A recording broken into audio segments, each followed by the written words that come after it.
Assalamualaikum warahmatullahi wabarakatuh. Kami dari kelompok 8 akan mempresentasikan ide bisnis kami, yaitu tote bag. Sebelumnya, izinkan saya memperkenalkan anggota dari kelompok 8 yang beranggotakan. Perkenalkan, nama saya Yosi Haji Setiawan. Perkenalkan, saya Naira Salsabila. Perkenalkan, saya Naila Falisa. Perkenalkan, nama saya Nimade Desen Ayu Lestari. Pada desain thinking terdapat 6 fase. Yang pertama itu ada understand phase, yang kedua ada observe phase, yang ketiga ada point of view phase, yang keempat ada idea phase, yang kelima ada prototype phase, dan yang terakhir ada test phase. Fase yang pertama, understand phase, adalah fase yang memiliki pemahaman yang sama tentang terjadi di lingkungan sekitar untuk memberikan solusi atau ide. Tujuan untuk memperkuat tantangan merumuskan melalui pertanyaan yang disebut problem statement melalui berbagai teknik dan alat. Problem statement tersebut dapat diperluas atau dipersempit melalui alat-alat berupa pertanyaan 5W1H. Apa itu earth bag? Earth bag adalah tas yang digemari oleh masyarakat luas, terutama remaja. Dan tas ini praktis untuk membawa barang dalam jumlah banyak, serta dapat mengurangi penggunaan kantong plastik. Dan tas ini juga menjadi salah satu daya tarik karena desainnya yang stylish untuk kaum muda dan juga multifungsi. Kenapa kita memilih earth bag? Karena tidak banyak orang yang menyadari dampak negatif dari kantong plastik, dan efeknya sangat terasa dalam kehidupan saat ini. Jika dihitung, jumlah sampah plastik yang dihasilkan oleh penduduk Indonesia mencapai 64 juta ton per tahun. Oleh karena itu, kami memilih ide bisnis untuk meminimalisir penggunaan kantong plastik, serta mencegah bertambahnya sampah plastik di Indonesia. Pada fase understand ini, terdapat problem statement. Problem statement ialah pernyataan masalah melalui berbagai teknik dan alat.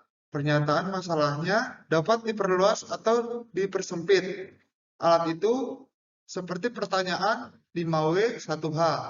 Tujuannya ialah untuk belajar sebanyak mungkin tentang kebutuhan pengguna. Berikut adalah 10 konsep dari tote bag. Konsep pertama ialah tote bag kanvas. Konsep kedua adalah tote bag kantong di depan. Konsep yang ketiga ialah tote bag 2-in-1. Konsep yang keempat ialah tote bag print. Konsep kelima ialah tote bag Mika. Konsep yang keenam adalah tote bag drill. Konsep yang ketujuh ialah tote bag kain perca. Konsep yang ke-8 ialah tote bag berbahan denim. Konsep yang ke-9 ialah tote bag sablon. Konsep yang ke-10 ialah tote bag bordir. Berikut ialah 3 konsep terbaik yang dipilih oleh kelompok kami. Konsep pertama ialah konsep 1, yaitu tote bag kanvas. Tote bag kanvas ini berbeda dari tote bag lainnya karena menggunakan bahan dari kain kanvas yang tentunya kokoh dan tidak mudah untuk rusak. Konsep yang kedua yaitu konsep 3, tote bag 2-in-1. Tote bag 2-in-1 memiliki desain yang berbeda dan menarik perhatian customer karena tote bag ini menggunakan desain 2-in-1. Konsep yang ketiga yaitu konsep 7, tote bag perca. Yang membuat tote bag perca ini berbeda dari tote bag lainnya karena menggunakan kain perca yang berasal dari hasil sisa produksi. Fase selanjutnya adalah observe phase. Fase ini dapat memecahkan suatu masalah, baik untuk membuat ide baru atau untuk memodifikasi ide agar lebih dibutuhkan pengguna. Karena sangat membantu. Dan di fase ini kita belajar sebanyak mungkin tentang pengguna dan kebutuhannya melalui customer persona dan customer journey. Alat-alat ini merupakan rangkuman keseluruhan pengalaman yang dialami ketika pengguna berinteraksi dengan sebuah brand, produk, atau layanan yang ditawarkan bisnis. Pada observe phase ini, untuk mengetahui dari kebutuhan pengguna, maka dilakukan metode customer persona. Customer persona adalah sebuah pola yang dibuat untuk mewakili karakteristik audiens atau target market dari sebuah bisnis. Pada metode customer persona ini, kami melakukan wawancara kepada target market kita. Yang pertama yaitu Anastasia Asia Regar. Yang kedua yaitu Dewi Fatmaswari. Dan yang ketiga yaitu Ferda Talita Lugiansyah.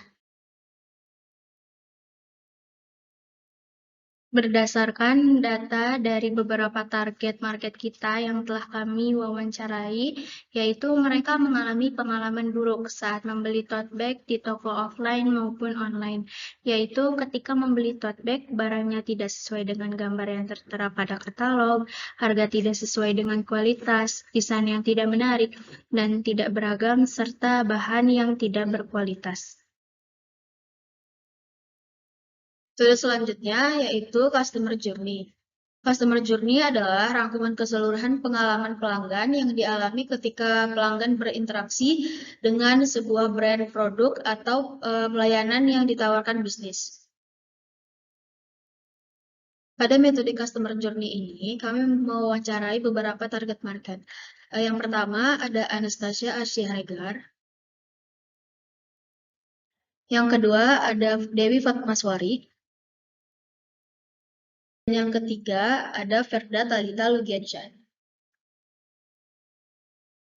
Dari hasil wawancara, kami menyimpulkan bahwa para customer memiliki pemikiran terhadap produk tote bag yang mereka beli. Kebanyakan dari mereka ingin mendapatkan tote bag yang berkualitas dan yang memenuhi keinginan mereka. Dan juga para customer ingin mendapatkan pelayanan yang baik oleh para seller saat berada di toko offline maupun saat berinteraksi dengan seller di online store. Fase selanjutnya adalah point of view phase atau menjelaskan masalah yang menjadi hambatan bisnis atau bisa dianalogikan seperti analisis. Adapun bentuk tahapannya yaitu dengan menggunakan context mapping. Context mapping adalah template untuk memetakan kondisi eksternal yang nantinya kondisi ini akan digunakan sebagai input dalam perencanaan dan pengembangan suatu ide bisnis. Pada template context mapping terdapat defined categories yang terdiri dari environment, economy and efficiency, policies and system, demography and ethnology, challenge, uncertainties, needs and desire, dan competitor. Kemudian, observation yaitu hasil dari website. Lalu, entering the result yang terdiri dari environment, perubahan lingkungan, ekonomi and efisiensi, upaya pemerintah dalam mendukung pelaku UMKM, policies and system, larangan penggunaan kantong plastik di beberapa daerah, demografi and ethnology, remaja hingga dewasa, challenge, harga bahan baku naik, uncertainties, kondisi pasar tidak stabil, needs and desire, yaitu desain, kualitas, dan membawa barang yang cukup banyak. Dan yang terakhir yaitu kompetitor. Terdapat adorable project, smitten by pattern, dan unique on things. Dari hasil website yang kami dapatkan bahwa mekanisme beberapa daerah resmi melarang penggunaan kantong plastik dan regulasi standar hijau untuk industri tas atau kantong belanja plastik dan bioplastik. Hal tersebut karena tidak banyak orang yang menyadari dampak negatif kantong plastik dan efeknya sangat terasa dalam kehidupan saat ini dan tentunya agar lingkungan lebih baik ke depannya. Oleh karena itu, kami memilih ide bisnis tote bag, yaitu model tas zaman sekarang yang digemari oleh remaja hingga dewasa. Dan tote bag ini praktis untuk membawa barang dalam jumlah banyak, serta dapat mengurangi penggunaan kantong plastik. Dan tote bag ini juga menjadi salah satu daya tarik karena bentuknya yang stylish dan menarik untuk kaum muda serta multifungsi. Selanjutnya yaitu ideate phase. Ideate phase adalah proses menghasilkan ide dan solusi melalui brainwriting. Brainwriting adalah sebuah metode untuk merangsang kreativitas dan mempercepat proses inovasi dengan cara menulis untuk menghasilkan ide-ide baru yang tidak biasa atau pengembangan lebih lanjut yang sistematis dalam kelompok. Pada ideate phase ini, terdapat beberapa metode untuk menghasilkan ide, yaitu yang pertama 635 method, dan yang kedua 2x2 matrix, dan yang terakhir ada dot voting. Metode 635 di sini tugasnya adalah 6 orang peserta menuliskan 3 ide dalam 5 menit. Lalu kertas yang sudah ditulis diberikan kepada peserta selanjutnya. Peserta itu lalu mempelajari ide tersebut dalam waktu 5 menit dan terus berkeliling. Keuntungan dari metode ini adalah memaksa seseorang untuk mempelajari ide orang lain juga. Hal ini akan memberikan variasi lebih banyak pada akar pemikiran. Berikut adalah 3 ide dari masing-masing anggota. Yang pertama ada Yosi. Ide pertama adalah bahan denim. Ide kedua menggunakan desain yang dapat dipilih oleh pelanggan dengan menggunakan patch bordir. Dan ide ketiga adalah tali yang digunakan berbahan kulit. Selanjutnya ada tari. Ide dari tari yang pertama bahan dari kain kanvas. Yang kedua menggunakan desain yang minimalis, dan yang ketiga menambahkan kantong di bagian dalam. Selanjutnya yaitu Naira. Ide pertama dari Naira yaitu menambahkan motif geometris pada desain tote bag. Yang kedua memakai bahan dari kain katun. Dan yang ketiga packaging untuk tote bag. Dan yang terakhir, ide dari saya sendiri. Yang pertama yaitu menambahkan pin bergambar yang bisa dilepas pasang. Yang kedua menambahkan kantong untuk menaruh botol minum. Dan yang terakhir membuat tali tambahan atau tali yang lebih pendek. Tahap selanjutnya yaitu consolidation. Pada tahap consolidation ini, setiap anggota ditugaskan untuk melanjutkan ide dari anggota lainnya. Seperti contoh pada tabel berikut ini. Selanjutnya yaitu tahap cluster. Pada tahap ini kami memilih 3 ide terbaik menurut kami. Yang pertama yaitu menambahkan desain patch bordir. Yang kedua menggunakan bahan dari kain kanvas. Dan yang ketiga menambahkan packaging untuk tote bag. Dari metode 635 ini, kami memilih ide 2, yaitu memakai bahan dari kain kanvas sebagai bahan utama dari tote bag 2-in-1. Karena kain kanvas cenderung lebih tebal sehingga tingkat ketahanannya pun lebih kuat. Teksturnya pun lebih halus dan tidak kaku. Sehingga membuat pengguna nyaman memakainya, dan tote bag kanvas juga dapat ditambahkan lapisan berbahan waterproof di bagian dalamnya. Dengan banyaknya peminat dari tote bag kanvas, kini warna tote bag tidak hanya warna putih saja. Saat ini banyak tersedia berbagai pilihan warna lainnya, dan tentunya dapat dengan berbagai motif juga. Seperti motif floral, motif geometris, quotes, bahkan bisa mengcustom sendiri. Tentu hal ini menjadi salah satu daya tarik tersendiri bagi kalangan anak muda. Pada tahap ideate atau menghasilkan ide ini dilakukan dengan mengumpulkan solusi sebanyak-banyaknya untuk mengatasi masalah yang telah ditemukan. Tapi ini dilakukan dengan 2x2 matriks. 2x2 matriks adalah teknik dengan menyediakan kerangka kerja visual bagi para anggota kelompok atau tim untuk memilih proyek mana yang akan dikonsentrasikan selanjutnya. Pendekatan ini memerlukan pembuatan grid 4 kuadran, di mana anggota kelompok mensisipkan setiap ide pada urutan yang tepat berdasarkan nilai yang diproyeksikan untuk menyelesaikannya. Berikut adalah template dari 2x2 matriks. Sumbu X adalah pembuatan dan sumbu Y adalah desain.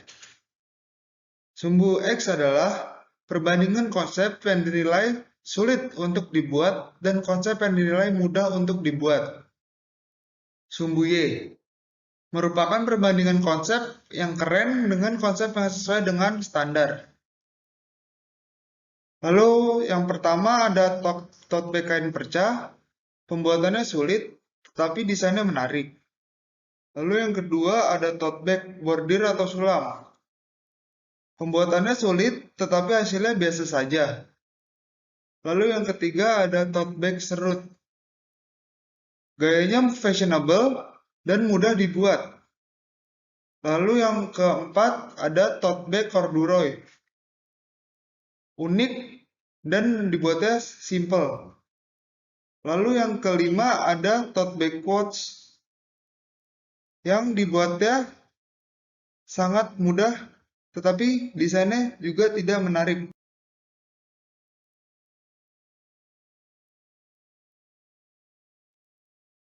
Kesimpulan dari metode 2x2 matriks ialah kami memilih ide tote bag serut karena desainnya yang tergolong unik dan menarik saat digunakan dan pembuatannya yang simpel. Metode selanjutnya yaitu dot voting. Dot voting adalah teknik dasar yang digunakan dalam kelompok untuk menentukan peringkat atau membuat pilihan secara demokratis. Ini adalah metode dasar yang sederhana untuk mempersempit pilihan dan menentukan ide. Dalam dot voting, setiap anggota kelompok memberi sejumlah dot yang dapat dialokasikan ke salah satu dari serangkaian pilihan. Yang pertama adalah idea. Di sini masing-masing anggota memilih 4 ide terbaik. Yang kedua, kriteria dan dot. Kita memilih kualitas dan desain. Karena untuk meningkatkan kualitas dan desain produk sehingga dengan gagasan serta ide baru mampu membuat suatu produk jauh lebih bernilai dan berkualitas dari sebelumnya. Yang keempat adalah rating. Kita memilih dari rating yang tertinggi sampai yang terendah. Yang rating yang tertinggi tote bag serut, 3 voter. Yang terendah tote bag dari kain drill, 1 voter. Yang kelima evaluate. Tote bag serut adalah tote bag yang menggunakan cara diserut untuk tutupnya. Hal ini membuat tote bag menjadi stylish dan unik. Berikut adalah template di mana masing-masing anggota memilih 4 ide terbaik. Dot voting dilakukan untuk mengetahui ide mana yang terbaik dengan cara masing-masing anggota memilih 4 ide terbaik menurutnya. Setelah itu akan ada satu ide yang paling banyak di vote. Pada tahap ini, ide terbaik menurut hasil vote adalah tote bag serut. Analysis of idea. Metode 635 adalah pengembangan lebih lanjut dari brainstorming dan disebut juga brainwriting. Dari metode 635, kelompok kami memilih dan menilai konsep tote bag kanvas memiliki ketahanan kualitas yang baik dan juga cenderung lebih tebal daripada kain lainnya. 2x2 matriks adalah cara visual untuk mengkelompokkan ide dan dapat memodifikasi karena semua sumbu dapat digunakan. Dari metode 2x2 matriks, kami memilih dan menilai konsep tote bag serut karena tote bag serut desainnya tergolong unik dan menarik. Dot voting adalah metode dot voting group yang digunakan untuk mengidentifikasi ide. Dari metode dot voting, kami juga memilih dan menilai konsep tote bag serut karena tote bag serut dapat menampung cukup banyak barang bawaan dan tentunya membuat penggunaan lebih stylish. Dari ketiga metode tersebut, metode yang terbaik menurut tim kami yaitu 2x2 matriks karena kita dapat dengan mudah memilih satu ide mana terbaik yang akan dikembangkan ke langkah berikutnya. Hal ini cara yang bagus untuk mengkomunikasikan secara visual hubungan yang ingin diwujudkan. Tahapan selanjutnya adalah prototype phase. Prototype phase merupakan produk belum jadi, simulasi atau sampel yang dapat mengevaluasi ide dan desain yang sudah dirancang. Tahapan ini penting untuk menguji coba apakah produk yang digarap sejauh ini sudah sesuai dengan apa yang direncanakan. Dan di fase ini, solusi yang ditawarkan bisa jadi diterima, diperbaiki, dirancang ulang, bahkan ditolak. Maka dari itu, fungsi dari fase ini memang untuk mempertanyakan ulang apakah produk yang ada sudah dapat menjawab permasalahan pengguna. Pada prototype phase, terdapat MVP atau Minimum Viable Product. MVP merupakan serangkaian produk yang dikembangkan dengan fitur yang cukup untuk memuaskan pengguna. MVP sengaja dibuat untuk menarik perhatian pengguna. Tujuannya untuk memvalidasi ide bisnis agar menjadi lebih baik. Dengan begitu, produk bisa dikembangkan dengan lebih baik lewat cara yang efisien.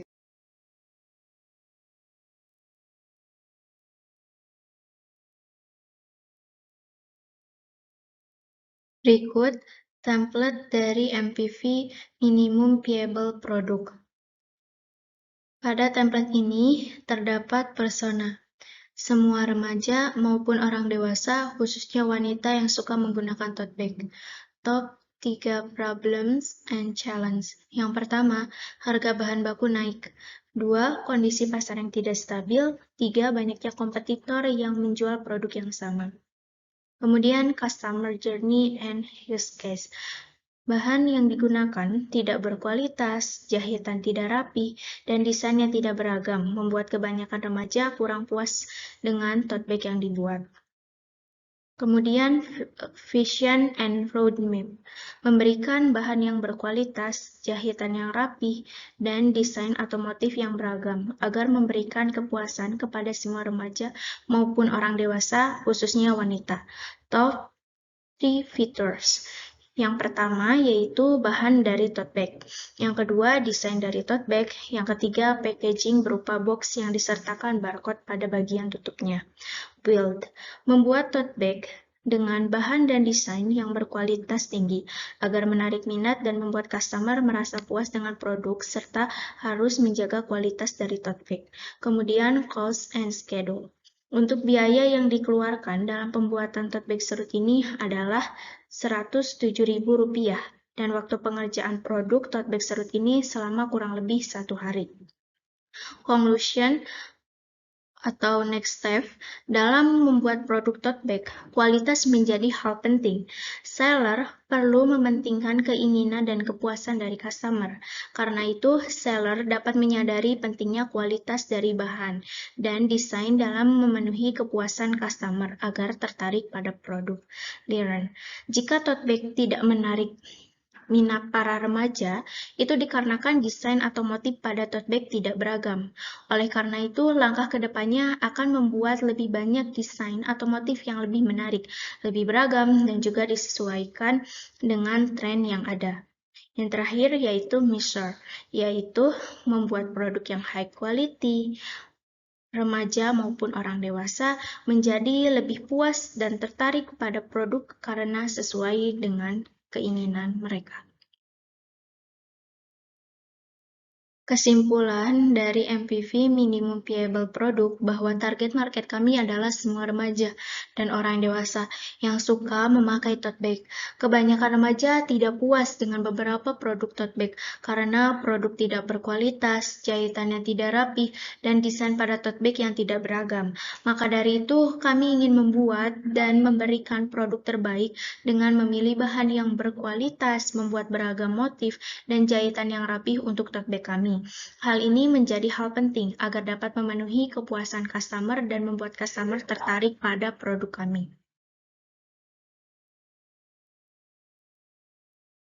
Berikut dokumentasi dari prototype base. Pada gambar 1, Naira, Naila, dan Tari sedang mengisi template MPV Minimum Viable Product. Gambar 2, Naira dan Naila sedang mengisi dan menghias template MPV Minimum Viable Product. Dan gambar ketiga yaitu wujud dari produk. Tahap selanjutnya, test phase. Test phase adalah menguji atau testing, di mana tim kami menguji prototipe langsung kepada pengguna. Dari fase ini akan melihat bagaimana user berinteraksi dengan prototipe dan mengumpulkan umpan balik berupa pengalaman mereka menggunakan prototipe tersebut. Dengan menguji kepada user, kita bisa tahu terlebih dahulu kekurangan dari produk tersebut sebelum mulai menjual ke pasaran. Pasalnya, hasil dari tes fase ini bisa digunakan untuk mengidentifikasi masalah-masalah lainnya yang dihadapi pengguna. Pada tes phase terdapat feedback capture grid.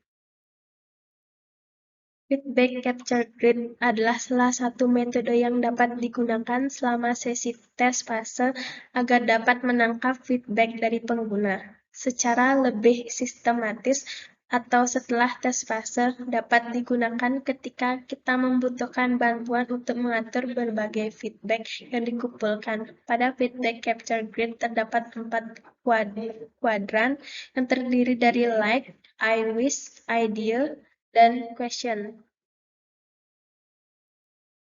Berikut template dari feedback capture grid kepada target market kita yang telah mencoba produk kami, yang terdiri dari yang pertama Anastasia Asia Regar, yang kedua Amalia Nur Hasanah, yang ketiga Ferda Talita Lugiansyah, dan yang keempat Ayu Pratiwi Octavia Ningrum. Selanjutnya ada Siti, Gracia, Farah, dan Vanessa. Kesimpulan dari feedback capture grid, kami menjadi tahu apa saja kelebihan, kekurangan, dan juga mendapatkan saran untuk perkembangan dari tote bag serut ini. Dari beberapa kelebihan yang kami terima, banyak dari mereka yang suka dengan desain dari tote bag serut ini. Mereka juga berpendapat bahwa tote bag serut ini dapat menampung banyak barang. Dan di samping dari kelebihan tote bag serut, terdapat beberapa kekurangan yang kami terima. Banyak dari mereka yang merasa bahwa bahan dari tote bag serut ini terlalu kasar dan warna dari tote bag serut terlalu polos. Setelah mereka memberikan pendapat terhadap produk kami, mereka memberikan beberapa saran untuk perkembangan tote bag serut agar lebih baik ke depannya. Di antaranya yaitu memilih bahan yang lebih lembut, menambah aksesoris pada tote bag, dan menghadirkan warna yang lebih bervariasi. Berikut adalah dokumentasi tes phase pada saat anggota mewawancarai 2 orang dan melakukan percobaan pemakaian produk kepada target market. Metode selanjutnya, Lean Canvas. Lean Canvas merupakan template rencana bisnis yang dapat membantu memecah ide supaya lebih mudah dibaca dan dipahami. Template tersebut akan membuat suatu ide yang rumit menjadi lebih fleksibel dan berfungsi untuk menentukan informasi kunci dengan mudah yang dibutuhkan dalam suatu perkembangan bisnis. Berikut adalah template dari Lean Canvas. Remaja hingga orang dewasa. 1. Tote bag serut. 4. Mengurangi sampah plastik yang ada di Indonesia because banyaknya sampah plastik menjadi masalah besar di Indonesia. Yang pertama, ada problem. Tidak banyak orang yang menyadari dampak negatif dari penggunaan kantong plastik yang efeknya sangat terasa dalam kehidupan saat ini. Selanjutnya ada solution. Membuat produk tote bag sebagai upaya untuk mengurangi penggunaan kantong plastik yang bisa mencemari lingkungan. Selanjutnya ada unique value proposition. Yang pertama, customer dapat memakai tote bag serut yang berbahan high quality. Dan yang kedua, customer dapat memakai tote bag serut dengan desain yang unik dan menarik. Selanjutnya ada unfair advantage. Yang pertama, harga bahan baku naik, yang kedua kondisi pasar tidak stabil, dan yang ketiga banyak kompetitor yang menjual produk yang sama. Selanjutnya ada customer segment. Para remaja hingga orang dewasa yang suka memakai tote bag untuk menampung barang-barang kesehariannya. Selanjutnya ada existing alternatif. Yang pertama ada Rebel Project, Smitten by Pattern, dan yang terakhir Leunique on Things. Selanjutnya ada Key Metrics, jumlah pemesanan dari customer. Selanjutnya ada Short Concept, tote bag dengan konsep serut. Selanjutnya ada channel, yang pertama social media dan yang kedua rekomendasi. Selanjutnya ada early adopters, remaja hingga orang dewasa. Selanjutnya ada cost structure, yang pertama jasa jahit, yang kedua biaya bahan, dan yang ketiga biaya aksesoris. Selanjutnya ada revenue streams, uang penjualan dari tote bag. Kesimpulan dari metode Lean Canvas ini, tidak banyak orang yang menyadari dampak negatif dari penggunaan kantong plastik. Maka dari itu, kami memiliki solusi dengan membuat produk tote bag sebagai upaya mengurangi penggunaan kantong plastik. Tote bag ini juga bisa digunakan untuk pergi ke kampus ataupun hangout. Karena tote bag serut ini bisa menampung banyak barang di dalamnya. Tetapi ada beberapa hal kekurangan, yaitu banyaknya kompetitor yang menjual produk yang sama, kondisi pasar yang tidak stabil, dan harga bahan baku yang naik. Sekian presentasi dari kelompok kami. Mohon maaf apabila ada kekurangan dan kesalahan. Terima kasih. Wassalamualaikum warahmatullahi wabarakatuh.